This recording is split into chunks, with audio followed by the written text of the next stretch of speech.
ఇక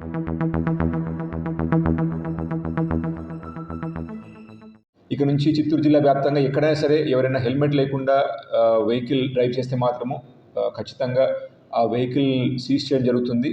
మళ్ళీ మీరు తీసుకొని హెల్మెట్ వేర్ చేసుకొచ్చేంత వరకు కూడా మీకు వెహికల్ రిలీజ్ చేయబడదు. దాంతోపాటు జరిమానా అదనంగా కూడా ఉంటుంది. దయచేసి ప్రజలందరూ కూడా మాకు బాగా సహకరించండి. బికాజ్ ఇదంతా కూడా మీ సేఫ్టీ కోసమే మేము ప్రయత్నిస్తుంది కూడా. సో కొంత కఠినంగా ఉన్నా కూడా తప్పడం లేదు మాకు కూడా. బికాజ్ ఈ నెల మనం చూసినట్టయితే మనము ఈ చలాన్స్ ఏవైతే వేస్తామో హెల్మెట్ సంబంధించి ఈ ఏడాదిలో హైయెస్ట్ నెంబర్ ఆఫ్ చలాన్స్ వేసినాం. అంటే ఎంత చలాన్ వేసినా కూడా చాలా మందిలో మార్పు రావట్లేదు. సో కాబట్టి ఇంకా కొద్దిగా కఠినతరం చేయాలనే ఉద్దేశంతోనే ఈ చర్యకు ఉపక్రమిస్తున్నాము. దయచేసి దీనికి ప్రజలు కూడా కోఆపరేట్ చేయాలి. అంతేకాకుండా ఈ మైనర్ డ్రైవింగ్ పైన మాత్రము ఎట్టి పరిస్థితి ఉపేక్షించేది లేదండి. మైనర్స్కి బైక్స్ ఇస్తే మాత్రము పేరెంట్స్ పైన కూడా కేసులు పెడతాం, వాళ్ళు కూడా జైలుకి వెళ్తారు.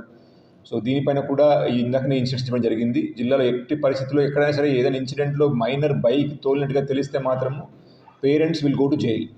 సో దీంట్లో కౌన్సిలింగ్ అంటూ ఏమీ ఉండదు, పిఎస్కి పిలిపించడం మాట్లాడే ఉండదు, straight away case will because మనకి ఎంవీ యాక్ట్లోనే చెప్తుంది క్లియర్గా స్పష్టంగా మైనర్స్కి బైక్ ఇచ్చినట్టయితే ఎవరైతే ఒరిజినల్ ఓనర్ ఉన్నాడో వాడిపైన కేసు పెట్టొచ్చని చెప్పేసి కేసు పెడతారు, రిమాండ్ చేయడం జరుగుతుంది. సో దయచేసి ప్రజలందరూ కూడా ఈ రోడ్ సేఫ్టీ పైన కొంత జాగ్రత్తలు తీసుకొని పోలీస్ వారికి సహకరించాల్సిన విజ్ఞప్తి. ధన్యవాదాలు.